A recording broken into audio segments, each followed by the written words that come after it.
প্রথমেই আলহামদুলিল্লাহ for everything. So guys, এটাই হচ্ছে আমার মালয়েশিয়ার প্রথম গাড়ি। একটা যে করা আছে এটা হচ্ছে আমার নিজের বানানো।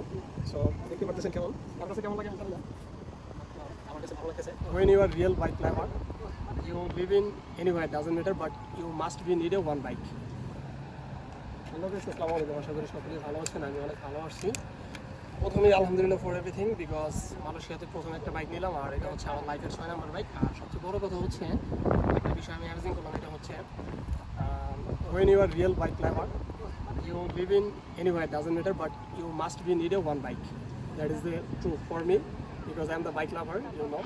So এটা হচ্ছে আমার মালয়েশিয়াতে প্রথম বাইক অ্যান্ড হচ্ছে আমার জীবনের 6 number bike.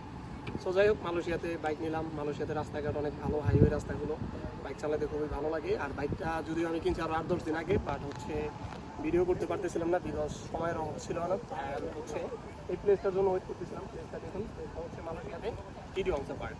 So very amazing একটা প্লেস, বাট সময়ের অভাবে আসা হয় না। আর আজকে ফার্স্ট টাইম আসলাম আর হচ্ছে বাইকের ভিডিওটা বানানোর জন্য আসলাম, বাট বাইকটা হচ্ছে আমি ভিডিও নিয়ে আসতে পারলাম না এই প্লেসে, বিকজ হচ্ছে এখানে বাইক এলাও না। বাইকটা আমি রেখে আসতে হচ্ছিলাম পার্কিং প্লেসে। সো একটু করে পার্কিং প্লেসে যাবো অ্যান্ড কী বাইকটা নিলাম সেটা আপনাদেরকে দেখাবো। সো আশা করি আপনাদের ভালো লাগবে। আর মোটামুটি এটা আপাতত ইউজ করবো আমি, তার কারণ হচ্ছে যে আপনার রাস্তাঘাট বোঝার আছে, চিনার আছে, যেহেতু মানুষের নতুন আমি। সো যাই হোক, আলহামদুলিল্লাহ যেটাই নিছি এটা আমার কাছে অনেক। সকলে আমার জন্য দোয়া করবেন। আর গর্বের বিষয় হচ্ছে টি শার্টটা যে পরে আছে এটা হচ্ছে আমার নিজের বানানো। সো দেখতে পারতেছেন কেমন, আমার কাছে কেমন লাগে আমি জানি না, আমার কাছে ভালো লাগতেছে। সো যাই হোক, আপনাদেরকে বাইকটা দেখাই, চলেন আমাদের সাথে। সো গাইস, এটাই হচ্ছে আমার মালয়েশিয়ার প্রথম গাড়ি। আর যদি আমার লাইফের কথা বলি, আমার লাইফে হচ্ছে এটা 6 নাম্বার গাড়ি।